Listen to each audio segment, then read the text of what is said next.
Grand Rising, everybody. Grand Rising, Grand Rising. Thank you for jumping on. Happy Monday. My name is Eric, coming in from the Blanks spot. We are a sublimation blanks and supply warehouse, and we are here today to talk about all you need is a heat press part 3.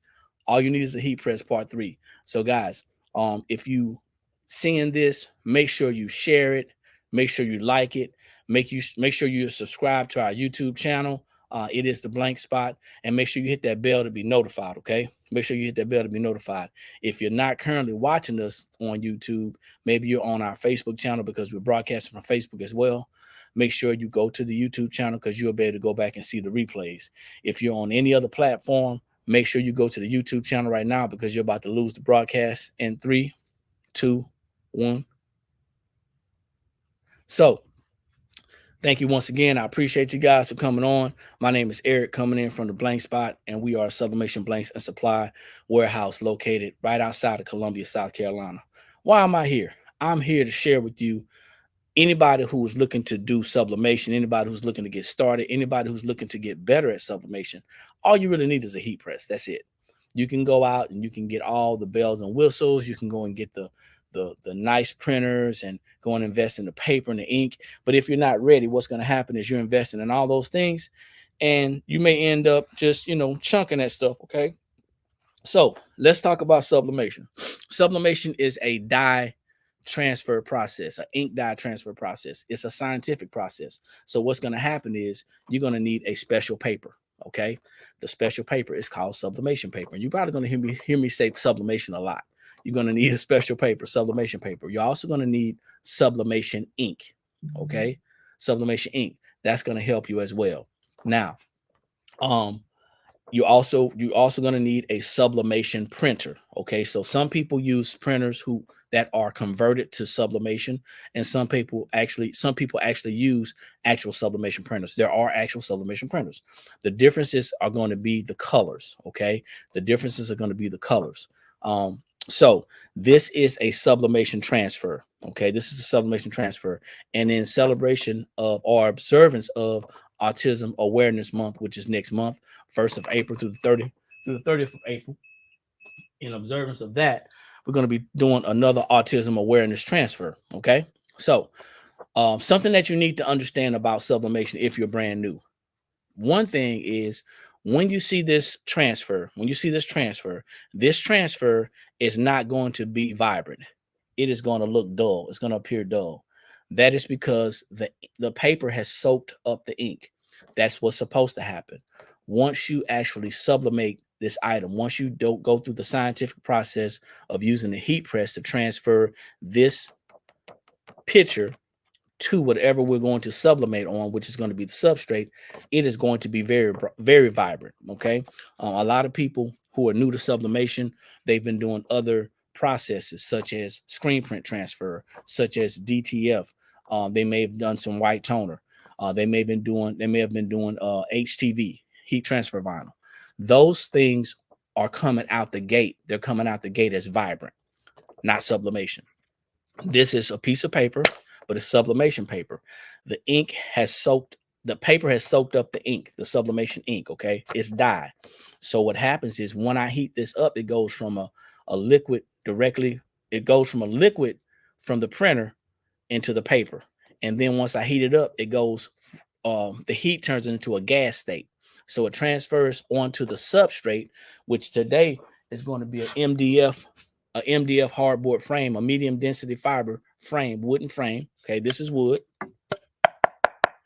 It has a poly coating. Okay, it has a poly coating. It's going to transfer to this, and it's going to be very vibrant. Now, you can't just sublimate on anything. Okay, it has to have poly coating, or it has to have a high polyester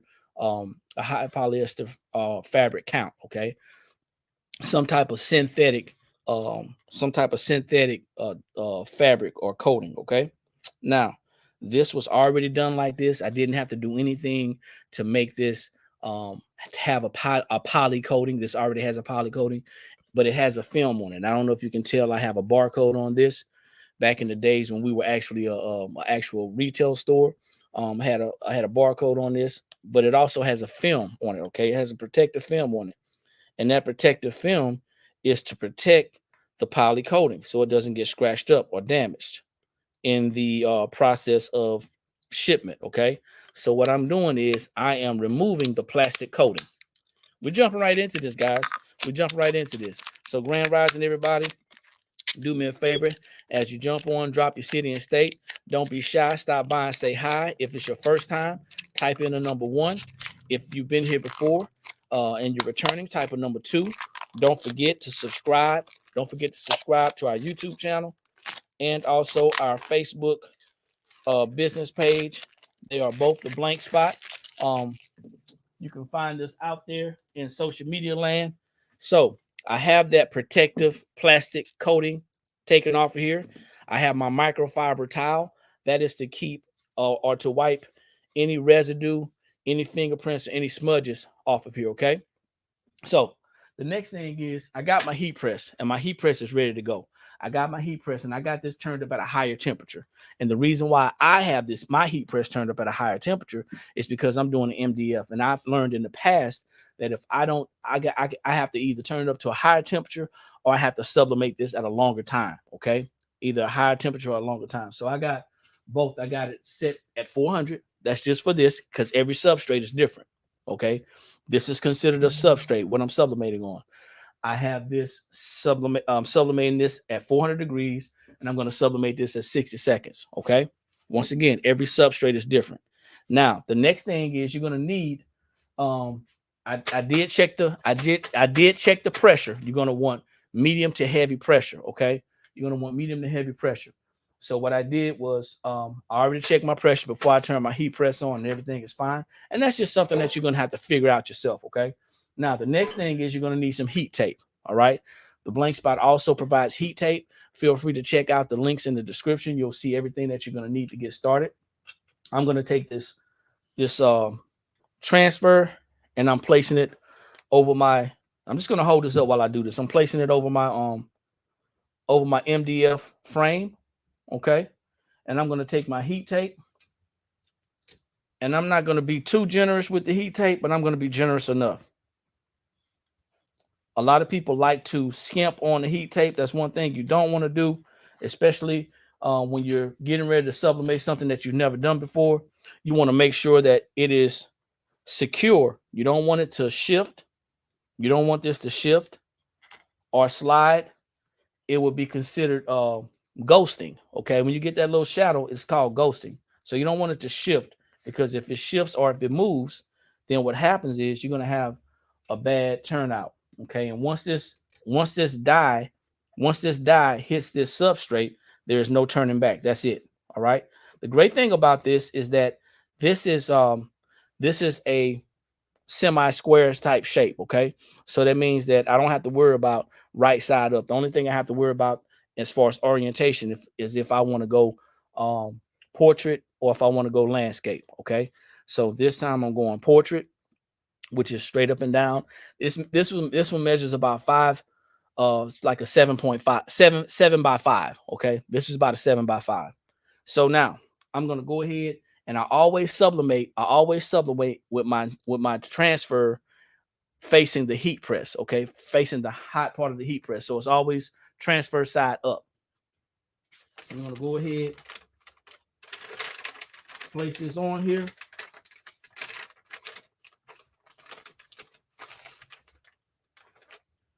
And like I said, I'm doing this at 400 degrees for 60 seconds. Normally, if I'm doing a fabric, I would do about 475 at about 50 seconds.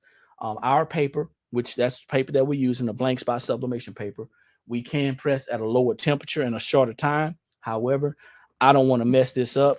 And I've noticed in the past that when I do a lower temperature and a shorter time, that I end up it ends up not transferring all the way.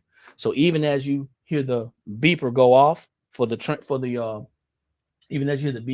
heat press, I'm still going to kind of hesitate to actually raise this up. So I'm going to show you one more transfer.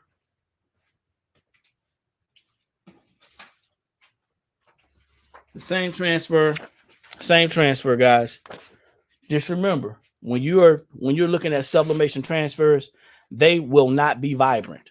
Had a lot of people who are new to sublimation, and they're looking at our videos, they're looking at our our pictures, and they're saying, hey, these are super vibrant. Well, remember, the pictures that we putting on our our social media are pictures that are coming from our laptops. Okay, so that's just marketing. That's not a ploy to deceive anybody. They're coming from our market, our they're coming from our computer. So of course the pictures are going to be different. All right, the pictures are going to be different from when you actually get the transfers. So don't have we don't want you to have unrealistic expectations. We don't want you to be deceived, feel like you're being deceived, but we also want you to understand that um when we actually post these pictures, whether they're being on our website, whether they're being on any other social media platform, the pictures that you see are going to be real-time pictures. When we actually look at a computer, it's going to be different. Just as you see me right now, I'm going to be full and live in color. But but when you get the transfer is not going to be full and live in color. So let's think about that. So now you want to have your heat glove, okay? Heat glove is going to be for safety reasons. This is wood, so that means it's holding heat. I'm going to tilt this down just a tad bit. And guys, we're just about done. We are just about done. So I'm going to turn this over, and I'm going to remove it from the back side. That's going to make it a tad bit easier. Tad bit easier.